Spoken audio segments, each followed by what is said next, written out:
জনৈক আইনজীবী আমাকে একটি নোটিশ পাঠিয়েছেন। তিনি বলেছেন 48 ঘন্টার মধ্যে যদি তার ক্লায়েন্টকে আমার বক্তব্য দ্বারা নাকি মিসলিড হয়েছে এই মর্মে বক্তব্য প্রত্যাহার, ক্লারিফিকেশন বা তার নোটিশের উত্তর না দিলে আমার বিরুদ্ধে আইনত ব্যবস্থা নেবে। আমি বলি 48 ঘন্টা কেন, 800 ঘন্টা কেন, আর 8 মিনিট কেন, আমি তার নোটিশের কোনো প্রতি উত্তর দেব না। আমার বক্তব্য যদি আইন বহির্ভূত হয়, আমার বক্তব্য যদি সংবিধান বহির্ভূত হয়, সিধে চলে যাক সে কোর্টে, আইনের মাধ্যমে তার সাথে আমার বোঝাপড়া হবে। আমাকে নোটিশ পাঠিয়ে কি ধমকানো চমকানো হচ্ছে? এই ধরনের অনেক নোটিশ আমি খেয়েছি। আমার নামে অনেক মারাত্মক মারাত্মক অভিযোগের মামলা নিয়ে আমি মাথায় করে চলছি, মিথ্যা অভিযোগ নিয়ে। উনি আমি ভয় পাই না। কেউ যদি মনে করেন নওশাদ সিদ্দিকীকে এই নোটিশ পাঠিয়ে ধমকাবো চমকাবো বসিয়ে দেব, আমি তাতে ভয় পাবো না, আমি চমকেও যাব না। কারণ আমার অনেক দেখা হয়ে গেছে এইগুলো। কারণ আমি বলে যাই, আর কাকতলীয় ভাবে বলছি না, এটা বাস্তবিক হয়েছে। 2019 সালে কেন্দ্রের সরকার নিয়ে এসেছিল এক বিভাজনের বিল, সিএ।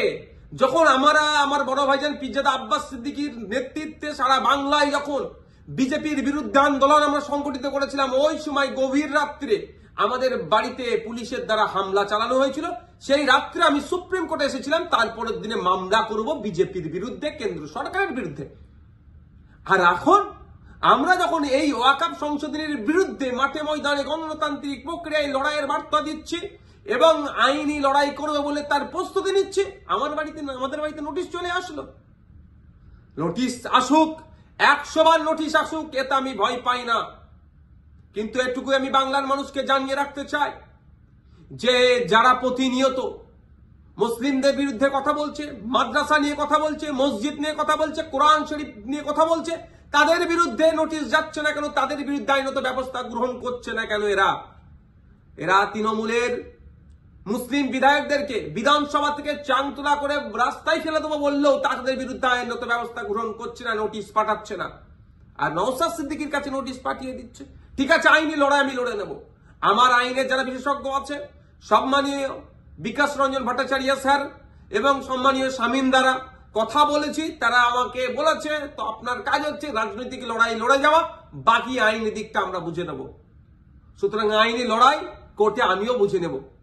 কিন্তু আমার প্রশ্ন, যারা প্রতিনিয়ত মুসলিম সম্প্রদায়কে, মাদ্রাসা মসজিদকে আক্রমণ করছে, বিষ উগলাচ্ছে, তাদের বক্তব্য দেয় হিন্দু মুসলমানের মধ্যে যে সম্প্রীতি, যে ঐক্য বাংলায় বিনষ্ট হতে পারে, তাদের বিরুদ্ধে কটা নোটিশ করা হয়েছে, তাদের কজনের বিরুদ্ধে আইনত ব্যবস্থা গ্রহণ করা হয়েছে, বাংলার মানুষ একটা জানবেন, আমিও জানতে চাইছি। শুধু তাই নয়, আমাদের রাজ্য সরকারকে, আমাদের রাজ্য সরকারের যিনি প্রধান মমতা ব্যানার্জি মহাশয়াকে একটা বক্তব্য শুনেছিলাম, কি জঙ্গি যোগ না কি বলে দেখে দিয়েছিল, তখনও চুপ করেছিল। আর নওশাদ সিদ্দিকীর বিরুদ্ধে নোটিশ, ওই নোটিশ পাঠিয়ে আমাকে কেউ ভয় পাওয়াতে পারবে না। বিজেপির এই ওয়াকফ আন্দোলনের বিরুদ্ধে, সংশোধনী যে নিয়ে এসেছে ওয়াকফ, এর বিরুদ্ধে আন্দোলন জারি থাকবে।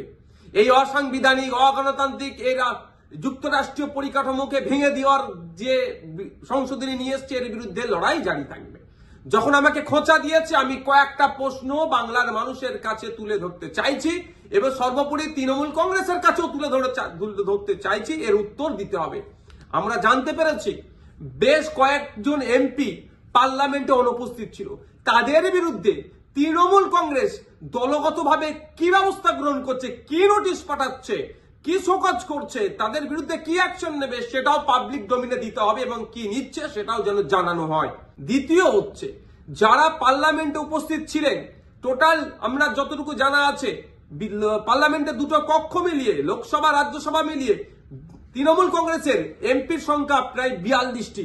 এই 42 জনের মধ্যে কতজন ভোটাভুটিতে অংশগ্রহণ করেছে এবং যারা ভোটাভুটিতে অংশগ্রহণ করেছে কতজন ওয়াকফ সংশোধনী বিলের বিরুদ্ধে ভোট দিয়েছে না অন্য কোথাও ভোট দিয়েছে, সেটাও পাবলিক ডোমিনে পাবলিশ করা হোক, অর্থাৎ জনগণের সামনে তুলে ধরা হোক। তাহলে দুধকে দুধ, পানিকে পানি হবে। নাহলে এই ধরনের ঘটনা ঘটতে পারে যে উপস্থিত ছিল ভোট দানের সময় এই ওয়াকফ সংশোধনীর পক্ষে, বিরুদ্ধে না ভোট দিয়ে বিজেপিকে সুবিধা করার জন্য তাদের পক্ষে ভোট দিতেও পারে, বিশ্বাস নেই এদেরকে আমার। তাই এই ডেটাটা পাবলিক ডোমিনে দেওয়া হোক। আর 3 নম্বর যেটা, যে 2021 সালে এমএলএ বিধানসভা নির্বাচনের সময় বলেছিল বিজেপিকে আটকাতে হবে, ভোটটা আমাদের দিন তৃণমূল কংগ্রেস। যারা আজকের দিনে এমএলএ তারা বক্তব্য দিতে গিয়ে বলেছিল যে বিজেপির বিরুদ্ধে লড়াই করতে গেলে ওনাকে জিতাতে হবে, ওনাকে জিতিয়েছেন। এখন লড়াই করবে না বিজেপির বিরুদ্ধে, না ঘরে ঢুকে চুপ করে বসে থাকবে? লড়াইটা কেমন ভাবে হবে? গণতান্ত্রিক প্রক্রিয়ায় মাঠে ময়দানে নেবে আন্দোলন সংগঠিত করতে হবে, আর একটা গণতান্ত্রিক প্রক্রিয়ায় আইনের সহযোগিতা নিতে হবে।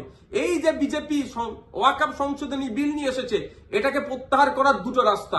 একটা হচ্ছে জনগণের চাপ সৃষ্টি করে, যেটা সংখ্যালঘুদের উপরে যে দমনপীড়ন হচ্ছে, ভারতবর্ষের পশ্চিমবাংলায় সংখ্যাগুরু মানুষদেরকে দায়িত্ব নিতে হবে। এই সংখ্যালঘুদের উপরে যে দমনপীড়ন নেমে আসছে সেটাকে প্রোটেক্ট কিভাবে করবে, অর্থাৎ মাঠে ময়দানে সংখ্যালঘু থেকে শুরু করে সংখ্যাগুরুরা মিলে আন্দোলন সংগঠিত করবে, জনপ্রতিনিধিদেরকে সামনে রেখে সাথে নিয়ে একটা দিক। আর একটা হচ্ছে সুপ্রিম কোর্টের দ্বারস্থ হয়ে আইনের মাধ্যমে এই যে নতুন আইন তৈরি করতে চলেছে, এই আইনটাকে রদ করা। এখন আমার বলার বিষয়, পশ্চিমবাংলায় 200-র অধিক তৃণমূল কংগ্রেসের বিধায়ক আছে।